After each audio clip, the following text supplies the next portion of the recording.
Ini motor siapa taruh di dalam begini? Ada deer butter. Lovers Indonesia kembali bersama pemirsa YouTuber paling keren Nusantara untuk channel YouTube Dunia Anjing Kita. Nah, lagi berada di Mike Grooming House, salon hewan premium yang tidak menerima basmi kutu supaya menghindari anjing Anda tertular kutu di salon ini. Ya, topik kali ini kita mau ngobrol tentang wacana Perkin yang mau bikin surat stambum untuk anjing-anjing yang mengalami kelainan genetik. Jadi gini, ada beberapa anjing seperti poodle yang memiliki dua warna atau kita biasa bilangnya party color, phantom, ya. Nah, anjing-anjing ini tidak bisa memiliki surat stambum selama ini. Lalu juga ada anjing Yorkshire Terrier yang punya warna party color juga, anjing boxer yang warnanya putih polos, lalu Doberman juga ada yang putih polos, ya. Yang tidak sesuai dengan genetik, yang melenceng dari genetiknya.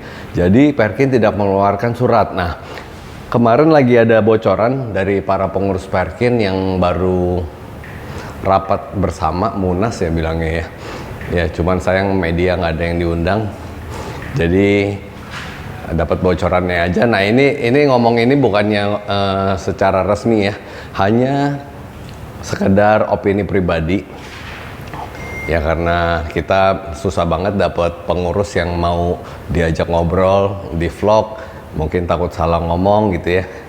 Jadi sekarang kita ngobrolinnya secara pribadi aja, opini pribadi apakah bagus apa enggak ya.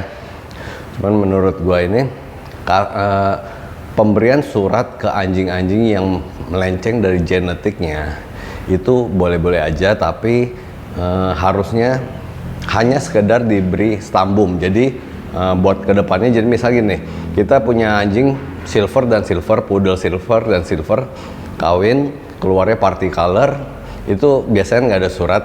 Nah sekarang Perkin bisa mengeluarkan surat, tapi di surat itu dicantumkan status terbatas, ya. Kayak di Australia juga udah mengeluarkan limited pedigree, yang artinya pedigree itu tidak bisa untuk breeding. Ya, jadi misalnya kita punya anjing dengan stambum khusus, nantinya waktu kita kawinin anakannya nggak bisa dikeluarin surat. Cuman yang kemarin beredar isunya, Perkin lagi mikirin ya apakah boleh untuk breeding lagi atau stop sampai di situ.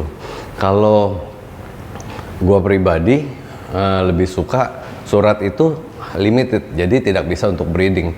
Jadi misalnya kita punya anakan party color, anakan itu ada suratnya, jadi kita tahu oh bapaknya siapa, induknya siapa, ya.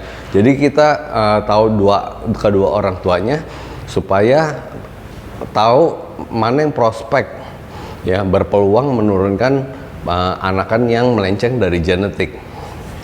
Ya jadi warna party color ada suratnya. Tapi tidak bisa untuk kawin lagi, walaupun kawin dengan pedigree atau stambum yang tidak terbatas. Jadi bagus banget wacana ini ya. Mestinya sudah diproduksi dari dulu, tapi dengan bentuk yang beda ya, misalnya warnanya beda ya. Cuman kemarin sih ngelihatnya ini nggak difoto ya, karena memang belum boleh untuk umum. Warnanya seperti warna pink, jadi stambumnya itu stambum Perkin, hanya aja warnanya itu pink. Nah, stambum terbatas ini juga bagus banget untuk breeder yang berkualitas ya, breeder yang istilahnya kepengen anjing yang berkualitas, jadi mereka menghasilkan anjing itu yang bisa untuk breeding lagi.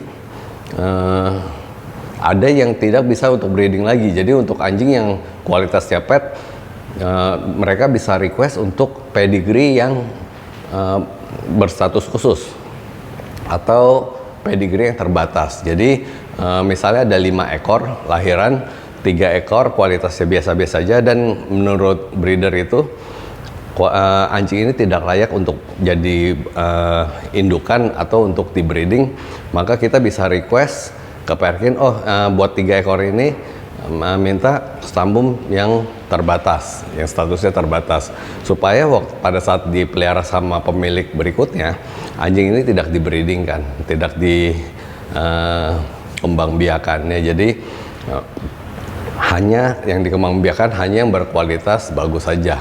Nah, lalu juga ada yang paling banyak ini kasus ya, anjing mono ya. Jadi kalau anjing mono memang kelihatan baru 2 bulan atau 3 bulan. Nah, pada saat 2 atau 3 bulan, breeder itu bisa request untuk dirubah stambumnya jadi stambum terbatas ya, supaya anjing yang mono ini tidak dibreeding kembali. Karena anjing mono itu berpeluang untuk menghasilkan anakan anjing yang testisnya mono juga ya. Jadi mudah-mudahan soal stambum terbatas ini Perkin melanjutkan dan mikirin ya gimana prosedurnya ya supaya lebih mudah digunakan. Kan sekarang sudah online juga ya, sudah apa-apa serba online, jadi mestinya akan lebih mudah ya, biar kedepannya anjing-anjing di Indonesia itu lebih berkualitas, karena yang dibreedingkan itu hanya anjing yang berkualitas dan tidak melenceng dari genetik. Nah, mungkin misalnya teman-teman dog lover, para breeder atau juga pengurus Perkin yang kepengen mengungkapkan pikirannya, ide-idenya, bisa ketik di kolom komentar apa saja yang perlu dilakukan oleh Perkin ya. Kita hanya sekedar untuk memberi masukan saja ya. Sekian. Nah, berikutnya juga ada wacana tentang Perkin ingin memberikan stambum untuk anjing di luar terah FCI ya. Cuman ini kan baru wacana ya, semoga ini nggak terjadi, karena kalau menurut gua nggak ada gunanya. Lebih baik merangkul, mengajak kerja sama bareng oke, tapi kalau untuk bikin stambumnya kayaknya jangan dulu deh ya. Oke, sekian vlog kali ini, semoga bermanfaat. Jangan lupa di komen, like, dan share. Hanya sekedar opini pribadi saja, jadi jangan tersinggung kalau ada kata-kata yang tidak berkenan. Thank you.